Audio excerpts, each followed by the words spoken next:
राजकारण हा विषय वेगळा आहे, खून हा विषय वेगळा आहे, आमचं आरक्षण हा विषय वेगळा आहे. आपण त्या भानगडीत पडत नाही. मात्र एक आहे, तिकडे इकडे चपडप नाही करायचे. जातीवाद येत माणसं अंगावर घालन ते माणसाच्या अंगावर घाल ही धायने पठ्ठ्या म्हणून ते बाकीच्या नाटकं नाही करायची. तुम्ही काय वचवत करायची नाही. माणसं माणसाच्या अंगावर घालायचं नाही, जातीवाद इकडे वाढवायचा नाही. थोडं जरी निदर्शनात आलं ना, सामन्याला आपण सगळ्यात पुढे हे बी ध्यानात ठेवायचं. आपण साधं सुद्धा खेटत नाहीत खेटल्या. पुरंच खेळणार. आता ते नदीत लागलाय ना, माझ्या विरोधात त्यांनी मोर्चे काढायला लावले, टोळीला आंदोलन करायला लावली आणि ती टोळी खूप हे करत होते, फोटोला हे आण चपला आण कोण काय आण असं. बेटे 25 तारखेचं आंदोलन तो पळले बसून कसं लाभा करतो चपला आणतोय. तो नदी लागू तुला बघतो जिरी तो काय. मला सांगा पाटील, एकीकडे जर पाहिलं तर जालन्याचे पालकमंत्री म्हणून पंकजाताई मुंडेंना त्यांची निवड करण्यात आली. मग काय झालं केली म्हणून ते काय राष्ट्राध्यक्ष व्हायला काही अडचण नाही आपल्याला, काही अडचण नाही. देवेंद्र फडणवीस साहेब जरी खाली लुटून ते डोके बसले तरी आम्हाला काय राजकारण हा विषय वेगळा आहे, खून हा विषय वेगळा आहे, आमचं आरक्षण हा विषय वेगळा आहे. आपण त्या भानगडीत पडत नाही. मात्र एक आहे, तिकडे इकडे चपडप नाही करायचे. जातीवाद येत माणसं अंगावर घालन ते माणसाच्या अंगावर घाल ही धायने पठ्ठ्या म्हणून ते बाकीच्या नाटकं नाही करायची. तुमचं राजकीय काय असेल करिअर करा, तुमच्या काय योजना असत्या काय जे असेल ते तुमचं तुम्ही चालू द्या. इथं पुन्हा जातीवाद होईल आणि ह्या लोकाला जवळ धरलं त्या लोकाला सोडलं हे इकडं करायचं नाही. ते शानपणा इथं चालून येणार. एकीकडे जर पाहिलं तर मनोज जरांगे पाटील यांचा जालना जिल्हा हा आंतरवालीसाठी आरक्षणाचा केंद्रबिंदू आहे किंवा बालकिल्ला आहे. अशातच काय जाणून बुजून पंकजा मुंडेंना काय केले, जाणून पाजून काय कुठं होतोय कुणी बी. त्याला काय 2 मंत्री झाले आणि 50 व्हाय ना, आम्हाला काय फरक नाही पडत. आमची शक्ती 50% एकटे मराठीत बस. एवढं सोपं नाही भाऊ. ज्या टायमाला आपण घुसतो ना काडीच लावतो, बोडाला टेकवितो, गप बसत नाही. ज्या ज्या मॅटर मध्ये हात घालतो ना ते कडीला टेकवितोच, सोडतच नाही. बोललो तसंच करतो, त्याच्यामुळे आपण बोलत नाही. मंत्रीपद घ्या, पालकमंत्री व्हा, मुख्यमंत्री व्हा, तिकडे हो माझा ट्रम्प का कोण आहे त्याला का खाली आणि ना तिकडे का जाणार आपली काय अडचण नाही. काय अडचण नाही. तुम्ही काय वचवत करायची नाही. माणसं माणसाच्या अंगावर घालायचं नाही, जातीवाद इकडे वाढवायचा नाही. थोडं जरी निदर्शनात आलं ना, सामन्याला आपण सगळ्यात पुढे हे बी ध्यानात ठेवायचं. संपवील नसता तुमचं सुखासुखी मजेने चालू द्या, आनंदीत चालू तुमचं, आम्हाला काही अडचण नाही. किती मंत्री व्हा काही व्हा, इथं मुद्दाम फिद्दाम काही नसतं. एवढं खेळणं सोपं आहे व इथं फेस पडत असतो आजभर. मग आपण आपलं करा, सोडतच नाही. बोललो तसंच करतो, त्याच्यामुळे आपण बोलत नाही.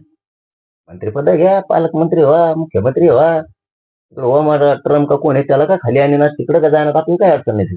काय अडचण नाही. तुम्ही काय वचवत करायची नाही. माणसं माणसाच्या अंगावर घालायचं नाही, जातीवाद इकडे वाढवायचा नाही.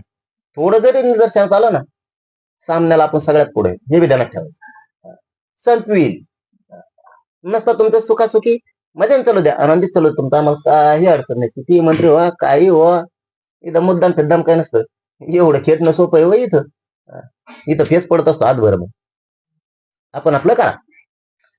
मला सांगा, एकीकडे जर पाहिलं तर अजित दादांनी कुठेतरी मनोज जरांगे पाटील जे म्हणत होते एक प्रकारचे त्यांना साथ दिल्याची असं दिसून येत आहे. धनंजय मुंडेच्या पालकमंत्री पदावर पत्ता कट झाला.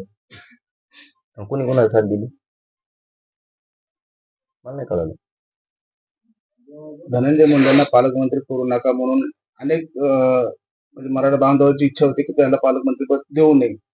मनोज जरांगे पाटील देखील असंच बोलले होते की जे मारेकरी आहेत जो पण कोणाला जे सिद्ध होत नाही त्यांच्यावरती तोपर्यंत त्यांना मंत्रिपद देऊ नये किंवा पालकमंत्री होऊ नये अशी अनेकांची इच्छा होती. कुठेतरी हे मनोज जरांगे पाटलाचं वक्तव्य मनोज अजितदादांनी ऐकून त्यांना पालकमंत्री न दिले का?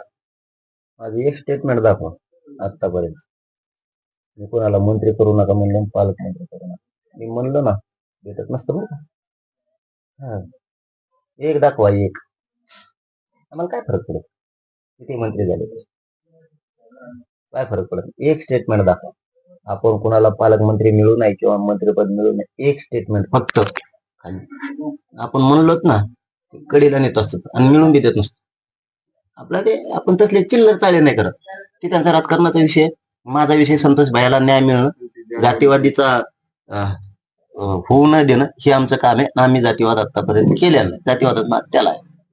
आपण म्हणत नाही, आपण साधं सुद्धा खेटत नाहीत. खेटलं पुरंच खेळणार. आता ते नदीत लागलाय ना, माझ्या विरोधात त्यांनी मोर्चे काढायला लावले, टोळीला आंदोलन करायला लावले आणि ती टोळी खूप हे करत होते, फोटोला हे आण, चपला आण, कोड काय आण, असं बेटे 25 तारखेचं आंदोलन होतो, पडले बसून कसं गाबा करतो, चपला आणतोय तो नदी लागू तुला बघतो जिरी तो का.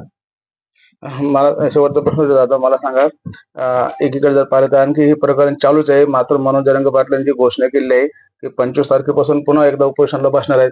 तर आता उपोषणाला तुम्ही बसणार आहात का? आता हे प्रकरण जोपर्यंत शांत होत नाही तोपर्यंत काय आहे नेमकं मानत तुमचं? नाही, आमच्यासाठी दोन्हीच महत्वाचे आहेत. हे बी चालू आहे, हे बी चालू आहे. कारण हे आयुष्याच्या लेकरांच्या हातात होणार आलेला घास, इथं भविष्य. बघा, माझा गोरगरीब मराठा समाज शेतात राहतो रात्रंदिवस. हे नुसतं बोलण्यापुरतं चांगलं वाटतं. स्वतः कष्ट करून बघा, दिवसभर किती घाम गाळायला लागतो. माझे लोक स्वप्न बघतात रात्रंदिवस कष्ट करून की माझा पोरग, माझी पोरगी मोठं शिक्षण घेतलं पाहिजे, मोठ्या नोकरीला लागलं पाहिजे. आरक्षणामुळे नाही लागत माझे लोक कष्ट करतायत, कंपन्यात कामाला आहेत, कुणी अधिकारी आहेत, कुणी डॉक्टर आहेत, कुणी वकील आहेत. त्यांचे स्वप्न आहेत आमचे लेकर अधिकारी झाले. आरक्षणामुळे होत नाही. माझा मराठा समाज, गोरगरीब मराठा समाज रिक्षा चालवतो, ट्रॅक्टर चालवतो, टेम्पो चालवतो, ट्रक चालवतो, एसटीवर कंडक्टर आहे, ड्रायव्हर आहे, छोटे छोटे हातगाडे चालवतो. 1-1 रुपया जमा करून कष्ट करून पोरं शिकवतात. आमचे लोक हमाल्या करतात.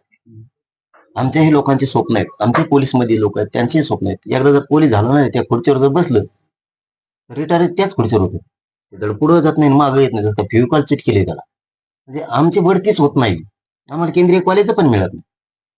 जरी तुम्हाला पगार असली, आमचा शिक्षक जरी असला, आरक्षणाशिवाय पुढे नाही जाऊ शकत.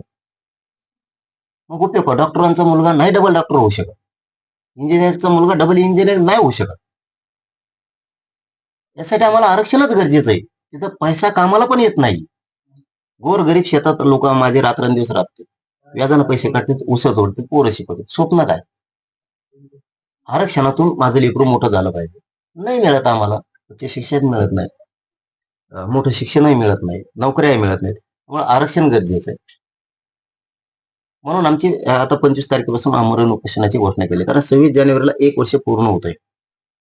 सगळे चोरीच्या अधिसूचना काढलेली, सरकारनं आणखी त्याची अंमलबजावणीच केली नाही. त्यामुळे आम्हाला लढावं लागणार. मी काय वाईट नाही करत. माझा समाज मला कधी उघडही पडू देत नाही, एकटंही पडू देत नाही. किती प्रयत्न करू द्या, सरकारने करू द्या, विरोधी पक्षांनी करू द्या, कोणीही करू द्या, माझा समाज एका ताकदीनं उभा असतो. कारण मी वाईट नाही करत. गरिबाच्या लेकराच्या कल्याणासाठी, ते मोठं होण्यासाठी मी आरक्षण मागतो. माझी जीवाची बाजी लावून लढतो. मी काय वाईट नाही करत. हा, ही गोष्ट खरी आहे की मी एखाद्या दिवस खूप बोलतो. त्याचं कारणही तसंच. मला का पिसळ कुत्रा चावलं नाही, मी आधी बोलत नाही. मला समोरून बोलले की मग मी सोडत. तुम्ही माझ्या समाजाचा अपमान नाही करू शकत. समाजाचा अपमान केला की बोलतो. आधी बोलल्याला मला दाखवा.